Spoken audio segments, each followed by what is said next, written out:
ഈ ബിൽഡിങ് എന്ന് വെച്ചാൽ ഒരു 70 വർഷം മുമ്പ് സായിപ്പന്മാർ പണിതൊരു ബിൽഡിങ്ങാണ്. പക്ഷേ ഈ ബിൽഡിങ്ങിന് ഒരുപാട് പ്രത്യേകതകളുണ്ട്. ഈ 70 വർഷം മുമ്പ് പണിത ഈ ബിൽഡിങ്ങിന് നമുക്ക് നോക്കുമ്പോൾ തന്നെ അറിയാൻ പറ്റും. കുമ്മായത്തിലാണ് ഈ ഇഷ്ടിക മൊത്തത്തിൽ പണിത് വെച്ചേക്കുന്നത്.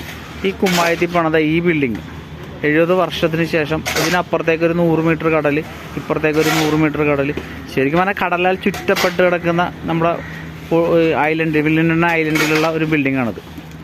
ഈ ബിൽഡിങ്ങിൻ്റെ 70 വർഷമായിട്ട് ഇതിൻ്റെ പ്രത്യേകത എന്ന് വെച്ചാൽ ഒരു തരി പോലും തെള്ളിപ്പോവുകയോ അല്ലെങ്കിൽ ഇഷ്ടികയിൽ എന്തെങ്കിലും ഒരു ചലനം, അത് വ്യത്യാസം പോലും വന്നല്ല, അത്രയും ക്വാളിറ്റി. അപ്പോൾ ഞാൻ എപ്പോഴും ആലോചിക്കുന്നത്, ഇപ്പം നമ്മൾ പുതിയതായിട്ട് പണിയുന്ന ബിൽഡിങ്ങൊക്കെ നിങ്ങൾക്ക് എല്ലാവർക്കും അറിയാമല്ലോ.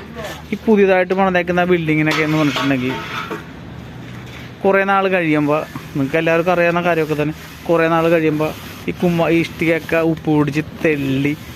പക്ഷേ ഇത് എന്തുകൊണ്ടാണ് ഇത്ര നാളായിട്ട് തെള്ളാത്തതെന്ന് ഞാൻ കുറേ ആൾക്കാരോട് ചോദിച്ചു നോക്കി. അപ്പോൾ ഞാൻ ഒന്ന് ടെസ്റ്റ് ചെയ്യും, ഇതിൻ്റെ എന്താണ് തെള്ളാത്തതെന്ന് അറിയാൻ വേണ്ടി നമ്മളൊരു ലാബ് കൊടുത്ത് ടെസ്റ്റ് ചെയ്യാമെന്നൊക്കെ ഓർത്തിരിക്കുന്നതാണ്. പക്ഷേ നിങ്ങൾക്ക് ആർക്കെങ്കിലും ഇതറിയാമെങ്കിൽ എനിക്ക് കറക്റ്റായിട്ട് പറയണമെങ്കിൽ, വെറുതെ ചുമ്മാ ആരും പറഞ്ഞു തരുമല്ലോ എന്നൊക്കെ എനിക്കറിയാം, പക്ഷെ പറഞ്ഞു തരുന്ന ആൾക്ക് നമ്മൾ ഒരു 4 ബെക്കാടി ഫുള്ള് വാങ്ങിച്ചു തരും.